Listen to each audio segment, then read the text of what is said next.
Kitas variantas yra pasaulis kitų kampų, kitoks požiūris į esminius dalykus. Ėjimas prieš sistemą. Tai yra asmeninio tobulėjimo neformalaus ugdymo organizacija, vienijanti motyvuotus savanorius ir moksleivius, kurie yra laisvi, drąsūs ir žinomi.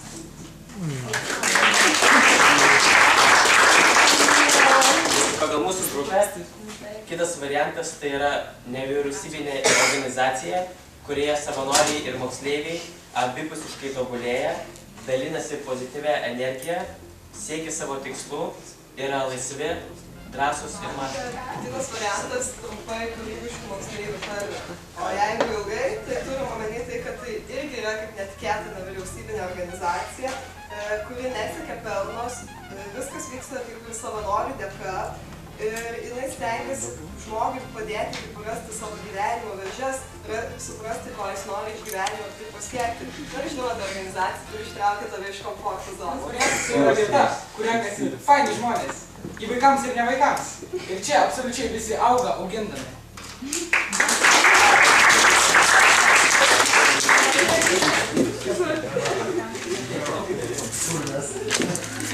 Jūs galite sužinoti, kas yra kitas variantas. Ir nežinau kaip jums, bet man iš tikrųjų tai kiekvienas šitas paaiškinimas ir turi reakcijos. Iš tikrųjų, tai yra asmeninio tobulėjimo organizacija, tai yra neformalaus ugdymo organizacija, tai yra vieta, kur yra padedama augti kūrybingiems jauniems žmonėms. Tai yra vieta, kur žmonės mokosi siekti savo tikslų, tai yra vieta, kur žmonės išeina iš komforto zonos. Aš sutalpinčiau kitą variantą apibūdinimą, tikrai ko gero pasikartočiau, ne ko gero, bet pasikartočiau. Tai yra laisvi, drąsūs ir mąstantys žmonės, kurie ateina čia tam, kad pasaulyje atsirastų daugiau laisvų, drąsių ir mąstančių žmonių.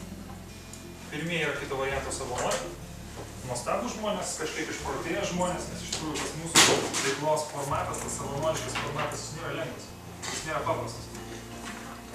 Čia vyksta viskas pakankamai intensyviai, pakankamai rimtai, čia mes renkamės dažniau negu vieną kartą metuose tam, kad sutvarkyti aplinką. Nors tai irgi yra šauni veikla, čia mes renkamės, kai kurie čia ateina kiekvieną dieną, kai kurie ateina kas antrą dieną, kai kurie čia gyvena.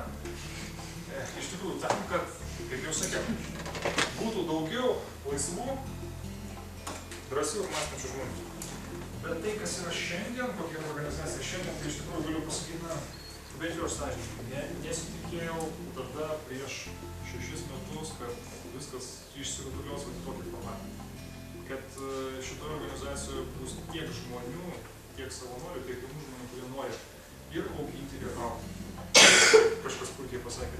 Nesitikėjau, kad pavyks susipažinti su tiek įdomių žmonių ir kad tie žmonės, kurie čia ateina su savo idėjomis, vėliau taps geriausiais draugais ir kolegomis ir partneriais nuo tos veiklos pradžios.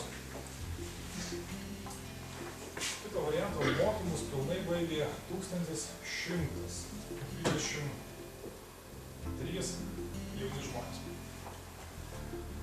1123 atkaklūs jauni žmonės, kurie turėjo pakankamai daug įsispyrimo, drąsos, ryžto ne vieną, du užsiėmimus išlaikyti, o visą programą. Anksčiau būdavo 2,5 metų programos. Ir ką galiu pasakyti, tai iš tikrųjų didžiosios dalies tų jaunų žmonių gyvenimai pasikeitė. Ir pasikeitė stipriai gerai.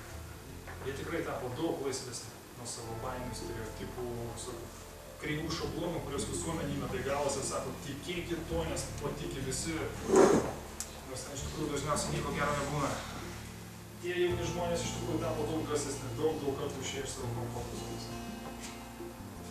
Tie jauni žmonės tapo tikrai daug labiau mąstantys savo galvą ir mažiau gaudantis kitų nuomonės. Tie jauni žmonės įkūrė visą eilę įvairiausių iniciatyvų, įvairiausių veiklų, įvairiausių projektų. Čia irgi yra vieno šaunaus projekto. Ir daugiau, taip.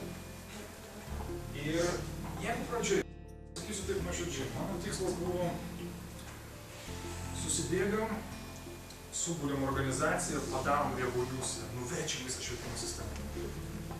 Ir paaiškinam visiems, kaip jie turi mokyti jaunus žmonės. Nueinam į švietimo ministeriją. Nueinam pas švietimo ministrą. Pasisodinom jį prie stalo ir paaiškinom, kaip reikia. Negaliu sakyti, kad nėjom, negaliu ne kartą. Aiškinom, bet jie matyti tokių aiškinančių, jau girdėjo ne vieną ar ne du. Ir jie visą laiką sakydavo, šaunuoliai gerai, labai gerai darot, pirmin mes su jumis, mes jums padėsim. Jie ir sėdė toliau, bet kelis pirmus kartus, kai ten nueidavom, išeidavom labai užsidegę, mums pasakė, kad jie mumis tiki, jie mums padės valio. Oi, kažkas pasikeis. Po to suprasdavom, kad niekas nesikeičia, kad ir toliau viskas vyksta taip, kaip vyksta. Ir laikui bėgant metų aiškus vienas dalykas. Nesmė užkariauti pasaulį. Nesmė pakeisti tą Lietuvos švietimo sistemą čia ir dabar, nes šiandien galiu visiškai atsakingai pasakyti, kad tai, kas yra daroma čia, tokiu formatu, kaip yra daroma čia, tokia kokybė, kokią sugeba padaryti mūsų mentorio kokybė, tikrai yra labai labai aukšta. Kad tai bus mokyklose dar po kokių, kaip metukų, 15. Bandymų yra dabar. Yra įvairiausių neformalių užsiėmimų, yra įvairiausių pamokų, pamokėlių, projektėlių. Yra netgi visai gerų, bet jeigu kalbėti apie kažkokį rimtą didelį pokytį, tai jisai maždaug po, super optimistų variantų 10 metų. Iš tikrųjų ateis. Ir tapo visiškai aišku dar tai, kad jeigu jau baigė 1127 žmonės, jeigu dar baigs bent vienas papildomas žmogus, bent vienas jaunas žmogus, kuris taps laisvesnis, drąsesnis paskaitas, tai yra labai gerai. Nes svarbu yra ne skaičius, svarbu yra kiekvienas atskiras žmogus.